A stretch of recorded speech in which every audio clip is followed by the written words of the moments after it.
Be quite a surprise for some people because I always go for the black phones. This will actually be the first time I don't use a black phone like since I've started buying iPhones. We also had the 15 Pro Max in black titanium. But yeah, let's get straight into unboxing these two. We'll start with the 15 Pro natural titanium. Doesn't want to come out.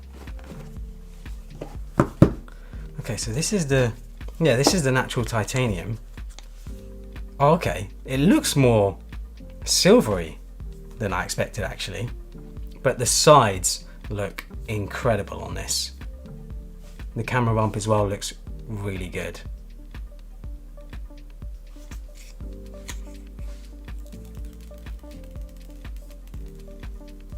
The edges are much softer than they are on the 14 Pro. Much softer. It doesn't have the sort of sharp edges that the 14 Pro had with the stainless steel sides. I actually really like it. It looks more silvery than sort of a natural color, but I think it looks awesome. It does look really nice. We'll unbox the other one as well so that you guys can see the colors. Right, so let's do the other one.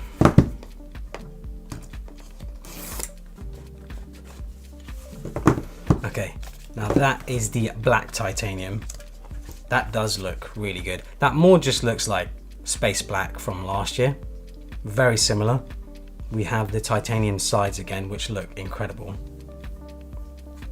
I'm a big fan of these titanium sides. I think it looks really good.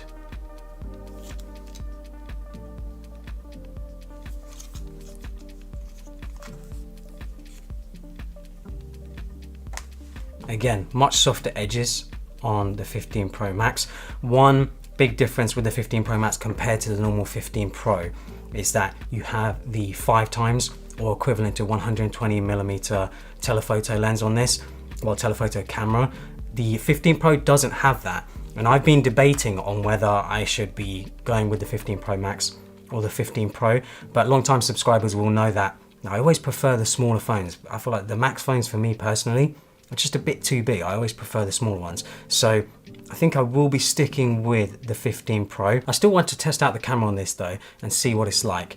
But yeah, when I have them side by side, I do just much prefer the size of the standard 15 Pro. I just find the Max a bit too big. In the box, yeah, nothing really interesting. Stickers, SIM card pin, because in the UK, in the EU, we do still have the SIM card slot. And then of course, we have the big change, which is USB-C. So now we have USB-C on both ends for the cables.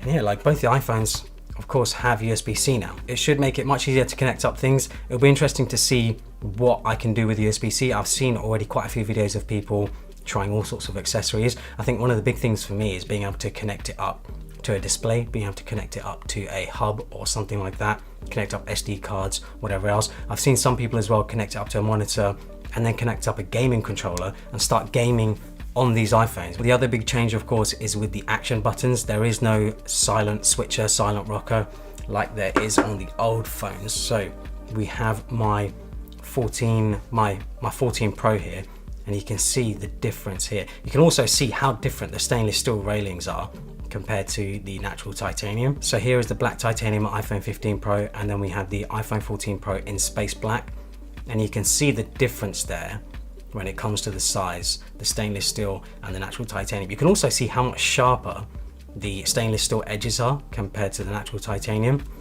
I think in the hand, obviously this feels more comfortable. This definitely feels more comfortable because of the softer edges. The only concern I would have is that when phones have rounded edges or softer edges, they can slip out of your hands a bit more easily. That'll be the only concern that I have with it, but it is really nice. It feels really nice in the hand. It feels more premium, and of course, these phones are lighter compared to the stainless steel models. I can definitely feel the difference. There's a big difference in the weight of the two phones. Here we have the space black and the natural titanium. You can see the color difference here as well. The natural titanium really does look incredible. It's just so different from the space black. Let's get all the phones together.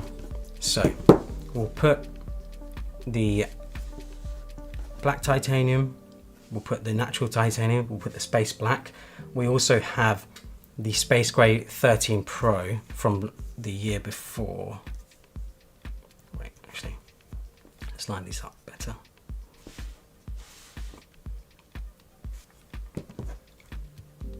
So here we have 5 different colors really. We have the black titanium, natural titanium, space black from last year.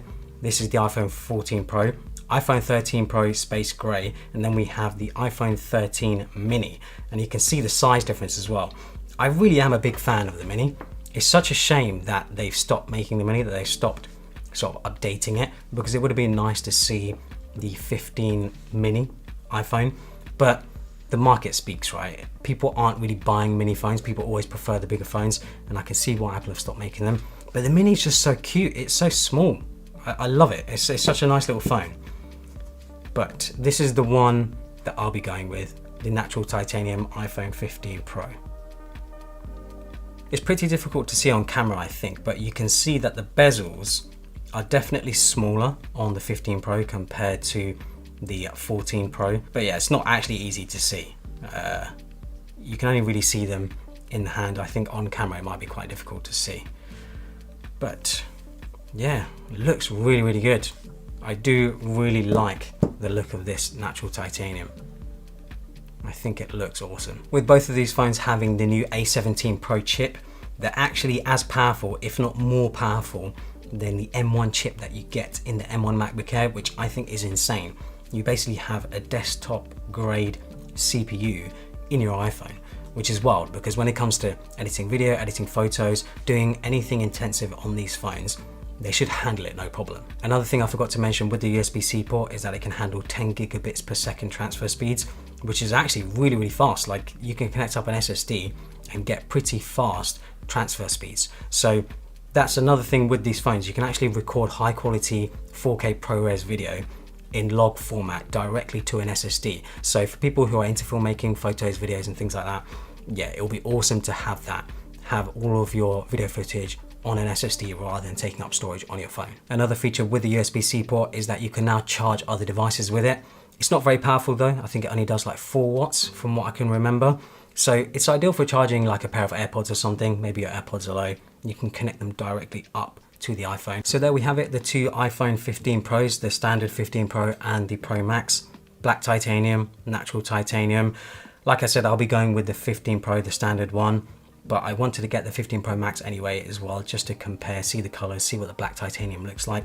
I feel like the black titanium almost has like a little bit of a blue hint to it. It's either sort of a blue tinge to it.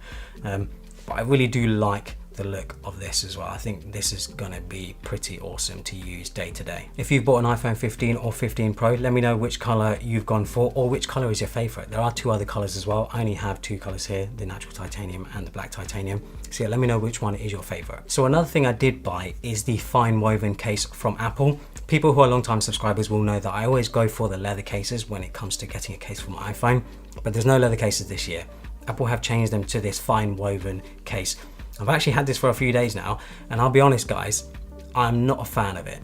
I think like for the money, I just don't think it's worth it. The texture on the back, not a big fan. This is the black, but it isn't even black, it's more midnight. I feel like this is an actual black case. You can see the color difference. Yeah, I'm not a fan. I don't really like it that much. I don't think I would recommend it to people really. I've always been a fan of Apple cases in the past, especially the leather ones like I said, but this one, some people like it, some people like the texture, but I am just not a fan. So I'll be looking at a bunch of cases. I already have a few here. One from Rhino Shield, which I actually quite like because it's quite similar to the natural titanium. It has this sort of like grey beigey sort of color. I quite like the look of that. And then we have 2 from Mujo here as well. We have a black leather one and a brown leather one. This brown leather one from Mujo is really nice. I love the brown rim on it. I think that looks pretty nice. And the buttons as well are really nice on this. So yeah, I'll be trying different cases out, seeing what I like. I might even just go naked. I might just ball with the iPhone without a case on it. I just like having a case usually because I think phones these days are a bit too thin. And I think having a case just gives me extra grip. And I know that when I ding it, when I drop it and stuff, obviously it's going to be protected as well. So yeah, I've got a decision to make on what case I want to use, but this natural titanium does look absolutely stunning. Like it looks so good. It looks gorgeous. But anyway, hopefully you guys enjoyed it. follow me on Instagram and Twitter, and subscribe for more.